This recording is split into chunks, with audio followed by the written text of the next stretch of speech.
तर नमस्कार मित्रांनो. तर आजचा हा टॉपिक खूप महत्त्वाचा आणि खूप छान आहे मित्रांनो. आज मी प्रत्येक व्हिडिओमध्ये तुम्हाला आपला प्रयत्न केला मित्रांनो, परंतु आपलं जस विचार करून मी हा व्हिडिओ बनवला मित्रांनो. खूप धन्यवाद तुम्ही सगळ्यांचे मित्रांनो. यूट्यूबवर सगळं स्वागत आहे. तर माझा मी व्हिडिओ चालू करतो मित्रांनो. तर स्टार्ट करू आजचा. यूट्यूबवर सगळं स्वागत आहे. तर आजचा व्हिडिओ थोडं भावनिक वाटेल मित्रांनो, तर खूप छान आहे. तरी पण ऐका मित्रांनो. स्टार्ट. तर मित्रांनो, आज प्रत्येकाचा कुठे ना कुठे एक मुख्य कारण असतं मित्रांनो. कुठं माणूस काही ना काही कुठे ना कुठं चांगलेपणाचा त्याला भोग भोगायला लागतात मित्रांनो. आज लोक वंगळ काम केलं तर त्याला भोग भोगायला मित्रांनो. चांगलं काम करणारा देखील माणूस कुठून कुठं भोग भोगतो मित्रांनो. काल्पनिक कथा आहे आणि कहाणी आहे मित्रांनो. कशाचं कोणत्या गोष्टी काही संबंध आहे तुमच्या मनासाठी हा व्हिडिओ आपण सांगतात. चला मित्रांनो स्टार्ट करू. थोडं भावनिक आहे. चला मित्रांनो. तर ही एका बायकोची कथा मित्रांनो. एक सर्वसाधारण माणूस असतो मित्रांनो. गरीब पेपर विक्रेता म्हणतात. पेपर विक्री करून त्यांना आपल्या बायकोला शिक्षणाची खूप बायको हे करायचं, मला शिक्षायचं, असं करायचं, तसं करायचं, मला शिक्षण घ्यायचं, मला असं करायचं प्रयत्न करतो मित्रांनो.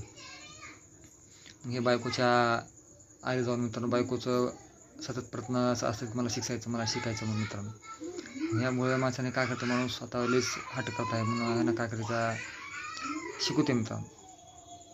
शिकवल्याच्या नंतर ते ज्यानं शिकवले, ज्या नवऱ्यानं पोट मारून उपाशी राहून मित्रांनो कष्टाचं पाय जमा करून त्या बाईला जे शिकवले मित्रांनो, तीच बाई ह्याला उद्या पोलीस स्टेशन, कोर्ट कचेरी, जेल हे सगळं हे जे काही आपल्याला सगळं काही त्याला भेटतं मित्रांनो ह्याच्यामध्येच.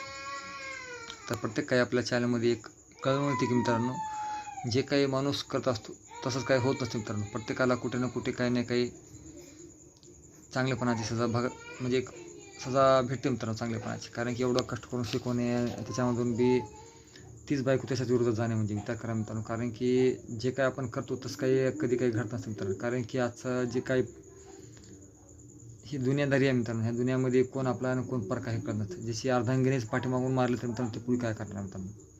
ज्यालाच अर्धांगिनी म्हणून आपण म्हणतात, तर तेच आपल्या पाठीमागून घाव करणे तुम्ही काय करणार मित्रांनो. शिकून आणि जे सांगते आपल्याला तीच बाई आपल्या पाठीमागून वार करत काय करा मित्रांनो. तिनंच पोलीस स्टेशन त्याला घातले, त्यालाच कोर्टामध्ये घातले, त्यालाच नाही तर त्याच्यावर खोटा आरोप लावून त्याच्यावरचं मित्रांनो म्हणजे ही ज्याला शिकवली त्यालाच पाठीमागून आपल्याला वार केल्यासारखं झालं मित्रांनो. ह्यासाठीच हे दुनियादारी खूप ऐकण्यावर समजण्यासारखे मित्रांनो. आज एवढं करून त्या माणसाचं काय म्हणजे जे माणूस जीवनामध्ये करायला जाते मित्रांनो, त्या प्रकारचं हे दुनियामध्ये कोणी ही दुनिया म्हणजे चांगल्या वळणावर म्हणजे चांगल्या पद्धतीने चालणार नाही मित्रांनो.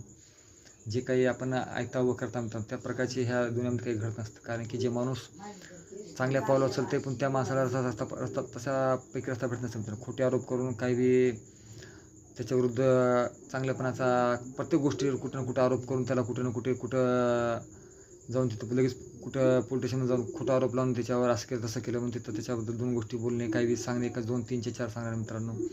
तर अशा बायकांना काही ना काही कुठे ना काही त्याच्या मागे काही ना काही आरोप लावून त्याला हे करत असतं मित्रांनो. कुठं 2-4 पैसे द्यायचे, कुठं मित्र पोलिसाला खोटं बोलायला लावायचं, मग ते बोलायच्यानंतर पुन्हा त्या माणसाला आरोप त्याच्यावर 2 गोष्टी बोलायला लावायचं, तुझ्यावर केस होतं, ह्याच्याकडे जाऊ नको, बायकोकडे जाऊ नको, पुन्हा तुझ्यावर केस होणार आहे, पुन्हा ह्याच्यावर अजून झाला आरोप. तर त्याच्यावर पोलीस स्टेशन झालं, त्याच्याच माणसाला त्याला कोर्टामध्ये गेली मित्रांनो. म्हणजे हे किती रीत आहे आपल्याला हे कळते मित्रांनो. हे म्हणजे एक बायकोची काय रीत आहे, त्याची कोणत्या प्रणालीमध्ये आहे हे आपल्याला दिसून येते मित्रांनो. खोटा जाणे, खोटा आरोप सिद्ध करणे सत्यावर आधार मित्रांनो. परंतु हे एक मित्रांनो असं आहे की मित्रांनो, सत्याची लाठी जी असते मित्रांनो शेवटपर्यंत थांबत नसते. आणि त्याची सत्याची लाठी एक दिवशी अशा प्रकारे ज्या माणसाने शिकवले मित्रांनो, तर त्याच्यावर त्याच नवऱ्यावर तिने आरोप केले म्हणजे विचार करा मित्रांनो. आणि तेच नवरा एक दिवशी मित्रांनो शेवटा जे नवरा नोकरी लावू शकतो मित्रांनो, तो नवरा नोकरी घालू बी शकतो, हे बी लक्षात घ्या मित्रांनो तुम्ही. तर आज त्याचा नोकरीच कारण आज त्याचा नवरा होता तर मित्रांनो नोकरी लावायचं कारण नवरा आहे, तर नोकरी घालायचं कारण बी नवरा झाले म्हणजे त्याच्यावर मित्रांनो. कारण की सत्याची जागा आज कोणीही कधी घेऊ शकत नाही मित्रांनो. पैशानं प्रत्येक माणूस खरेदी करू शकतो मित्रांनो.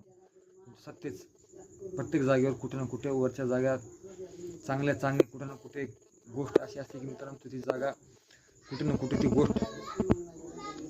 गोष्ट लागणार मित्रांनो. ती सत्यच जागा एक दिवशी येणार त्याच्या जागेवर मित्रांनो.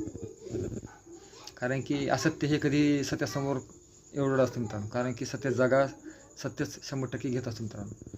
आज एवढं कष्ट करून त्यानं भरपूर केलं त्याच नवऱ्याबद्दल त्यानं आरोप करून आपला खोटाडेपणा सिद्ध करून खोट्याला खरं करून आज मीच खऱ्या म्हणून त्या जागा जाऊन बसल्या मित्रांनो. तो एक मित्रांनो एक मी सांगतो म्हणजे ह्या कहाणीमध्ये सांगायचा मेन मुद्दा म्हणजे आपला मेन मुद्दा जे काही आरोप केलेत ते खोटे आहेत आणि ते नवरा भरपूर काही प्रयत्न करत असतो मित्रांनो. आणि एक दिवशी एक असाही प्रत्येक कहाणीमध्ये आपला टप्पा असतो सांगण्याचा मित्रांनो. आणि ते सत्याची गोष्ट जी आहे मित्रांनो की एक ना दिवशी ती गोष्टीची कुठं ना कुठं चांगला टप्पा आपल्याला पाहायला भेटतो. कारण की सत्य जागा जी आहे कोण बी घेऊ शकत नसते मित्रांनो. आणि ह्याचा कुठे ना कुठे तोडला असतोच आणि त्यातल्या तोडामुळेच आपल्या कुठं ना कुठे त्याची आपल्याला चांगला मुद्दा कसा व्हावा त्याच्यामध्ये कुठे ना कुठे किती दोषी असतो मित्रांनो. दोषी असणारा माणूस कधी ना कधी चोरी सापडी जातच असते मित्रांनो. आणि ह्याच आपल्याला व्हिडिओच्या माध्यमातून आपल्याला सांगायचं की मित्रांनो आज जे बी काय आपण करतो तर ह्याच्या मागे चांगलेपणा नसतो मित्रांनो. आज खोटाडे माणसं जास्त प्रमाणात वाढत चालत आणि खोट्याची दुनिया झालेली आहे मित्रांनो. तर ह्याच्यामध्ये माझा एक मुद्दा सांगायचा मित्रांनो की आपल्या व्हिडिओच्या माध्यमातून किती जर चोर असला तर मित्रांनो कुठं कुठं सबूत सोडून जात असतो मित्रांनो. सबूत सोडायच्यानंतर कुठं ना कुठं टाकून जात असतो. तो सबूत कुठं ना कुठं सापडत असतो मित्रांनो. आणि कोर्टात गेले केस कधी बी महागायला शकत नसते मित्रांनो.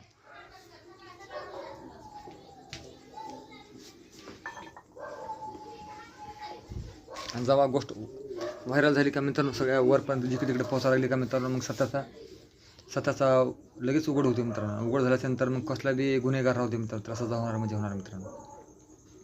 आणि हेच आपल्या कहाणीमधून सांगायचं तुम्हाला एक मेन उद्देश आहे मित्रांनो की आज सत्य कधी हरला नाही आणि कधी हरणार बी नाही मित्रांनो. प्रत्येक जणाचा विचार आहे की मित्रांनो मी आज प्रत्येक जणांनी लबाडी केली खोटे बोलले मित्रांनो. पैसे खाली काही काही जणांनी माणसं बदलल्यावर भरपूर काही चोर असतात मित्रांनो. म्हणजे जसं एक प्रकारचं त्या चोराला पैसे दिले चोर बी आपल्या जवळचा बी माणूस खोटं बोलायला चालू करतो मित्रांनो. तर हे काही आपल्याला पाहायला भेटतं याच्यामध्ये. आज प्रत्येक माणूस कोणता जवळचा आणि कोणता धोका दिला कोण किती पता आहे आपल्या जे आपल्या बसून आपल्या म्हणजे कसं मित्रांनो आजचं दुनिया हे जेवढं चालू आहे याच्यावर ते ओळखून घ्यायला पाहिजे मित्रांनो. आपण काय कोणता माणूस कसा आहे आपल्या समोरचं काय नाही आपल्याला कळून आपला व्हिडिओमध्ये आम्ही सांगत असतो मित्रांनो. कारण की सत्यावर आपल्या सत्याची लाठी पडत असली तर मित्रांनो प्रत्येक गोष्टीवर आपण अवलंबून पाहिजे मित्रांनो. आज एक कहाणी ऐकायला भेटली मित्रांनो. एका गरीबावर अत्याचार झाला मित्रांनो. एक छोटासा मुद्दा सांगतो मला. एक चुकी एकाची होती मित्रांनो. एक छोट्या ड्रायव्हरची होती मित्रांनो. मग एक मोठा साहेब येऊन त्या गाडीला धक्का मारला त्या छोट्याशा गरीबावर मित्रांनो. आणि धक्का मारला त्यालाच लाथाबुक्का करून त्यालाच अजून काच वगैरे फोडला आणि त्याच्यावर अजून शूट केला मित्रांनो. त्या गरीबाने शूट केलं मला मारायला केलं जा काय करायचं कारण मग त्यानं धमकी दिला मित्रांनो. त्यानं ह्यालाच मारून ह्याचीच गाडी फोडून त्याची चुकी होती मित्रांनो. त्याची चुकी आणि त्या पुढच्या ड्रायव्हरला मारला आणि ड्रायव्हरला मारून मित्रांनो गाडी कोणाची होती मित्रांनो दुसऱ्या माणसाची. त्या गरीबाच्या गाडीला उडीला मित्रांनो. आणि त्या ड्रायव्हरला मारला आणि त्या गरीबाची गाडी फोडला मित्रांनो. आणि फोडून मग हे ड्रायव्हरला म्हटलं जा काय करायचं कर म्हणाल त्याला धमकावला मित्रांनो.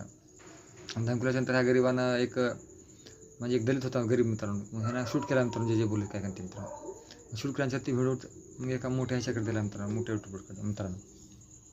मग ती माहिती व्हायरल झाली मित्रांनो. व्हायरल झाल्याच्यानंतर मग त्यांना बी पोलिसाकडे चक्रा मारत तर पोलिसांनी त्याला टाळटाळ केली मित्रांनो. एक कहाणी आहे बरं मित्रांनो. काही कोणत्या गोष्टीची काही एक संबंध नाही. एक कहाणी आहे काल्पनिक कथा काय टाळटाळ केली मित्रांनो. टाळटाळ ते मग यूट्यूब व्हायरल झालं मित्रांनो. व्हायरल झाल्यावर मग ते जे व्हिडिओ होता मित्रांनो एवढा व्हायरल झाला की त्या व्हायरल व्हिडिओमध्ये सगळं सापडे गेलं मित्रांनो. व्हायरल व्हिडिओमध्ये सगळं सापडलं गेलं आणि त्या गुन्हेगाराला लगेच पकडले आणि सगळ्यासमोर रस्त्यावर त्याची धिंड काढली मित्रांनो. यामध्ये साहेब या तुम्ही खूप मोठे आहेत ना ह्या गरीबाला मारला केला तुम्ही सगळे व्हिडिओ आले म्हटलं. मग त्याने सगळ्यासमोर मित्रांनो हात जोडून त्याला पायावर चढावं लागले रोडवर मित्रांनो. त्याचा शूट करायला लावले त्याचा गुन्हा कबूल करायला लावले मित्रांनो. मग अशा प्रकारे त्या माणसाला सजा झाली मित्रांनो. तसंच मित्रांनो न्याय भेटेल मित्रांनो. मग हे प्रकारचा हे जे माणूस गरीब आहे मित्रांनो जे आज बायकोन तिच्यावर अत्याचार केली खोटाड्या आरोप लावले मित्रांनो. तर ह्याचा बी एक ना दिवशी उपाय लागत असतो मित्रांनो. मग याचं एक आशा असते कुठं ना कुठं मित्रांनो की कुठं ना कोणत्या आशावर माणूस बसला असतो तर सत्याची जागा आपल्यासाठी प्रत्येकाने कुठं ना कुठं आपल्याला आढळून येते मित्रांनो. तर अशाच लढ्याने आज प्रत्येक माणूस आपल्या कहाणीमध्ये कसं सांगतो मित्रांनो की प्रत्येकाचे कुठं ना कुठं काय ना काय सबूत असतोच मित्रांनो. तर अशाच आधारावर आपण व्हिडिओ चांगल्या प्रकारे बनतो मित्रांनो. तर आज आणि पुढे बी असेच करून आपल्याला कुठं ना कुठं कबुली होत असते मित्रांनो. कुठं ना कुठं सबूत सापडतं. मग त्याच प्रकारे जे काही गुन्हा केला असतो मित्रांनो ते उद्या त्याच प्रकारे त्याला जे केलं ते उद्या भोग लागतात मित्रांनो. ह्याचा अर्थ मला सांगायचं म्हणजे मग हेच एक दिवशी मग सगळं झाल्यानंतर पुन्हा तेच जसं प्रकारे त्याला गुन्हा केला मित्रांनो त्याच प्रकारे सगळं काही सापडल्यानंतर कबूल होण्या दिवशी मग त्याच प्रकारे कुठं ना कुठं त्याची ड्युटी जाते मग कबूल करते मित्रांनो. ड्युटी जाते मग कबूल केल्याच्यानंतर मग ते आरसूद झाल्यावर आरोप वापस घेते मित्रांनो. मग ते तेव्हा हात जोडून माफी मागते मित्रांनो, चुकलं मी, खोटं बोललो मी, असं केलं असं बोललो. मग त्याची जे खोटा आरोप करते मिसेस त्याची बायको नवऱ्याबद्दल, तर हात जोडून माफी मागते मित्रांनो. मग हात जोडून माफी म्हटल्यावर तसं आपली कहाणी संपली मित्रांनो. तर मित्रांनो हे एक सांगतो ह्या कहाण्याच्या मुद्द्यातून मात्र की मित्रांनो की सत्य जे असते सत्यच असते मित्रांनो, खोटं ज्या दिवसात नसते. मग एक दिवशी आपल्या ह्याच्यातून कळलं मित्रांनो की खोटाडेपणा हात जोडून माफी मागितल्यानंतर आपल्याला ह्याच्यातून कळलं मित्रांनो की खोटं एक दिवशी खोटंच ठरलं. आणि त्याच नवऱ्यासमोर हात जोडून माफी मागून त्यानं आपला गुन्हा कबूल केली मित्रांनो.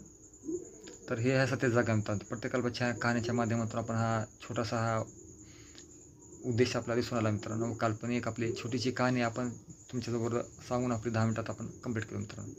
तर आमचा छोट्या कहाणीचा मुद्दा जे आहे मी थोडक्यात समाप्त करतो मित्रांनो. तर आमचा हा छोटासा टॉपिक तुम्हाला कसा वाटला आम्हाला नक्की कळवा मित्रांनो.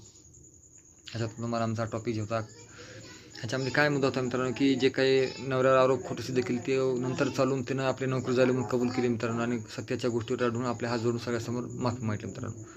म्हणजे ह्याच्यातून सत्यजित झाली मित्रांनो. ह्याच्यातून आपल्याला हे कळलं आलं मित्रांनो. असा छोटे छोटे व्हिडिओ आपण टॉपिक घेऊन मित्रांनो. तर जय हिंद मित्रांनो. तर आपली कहाणी कशी वाटली का नक्की कळवा मित्रांनो. सबस्क्राईब करा, लाईक करा, कमेंट करा मित्रांनो. बाय बाय मित्रांनो. अशाच प्रकारचे छोटे छोटे आपली कहाणी घेऊन मित्रांनो. Bye bye.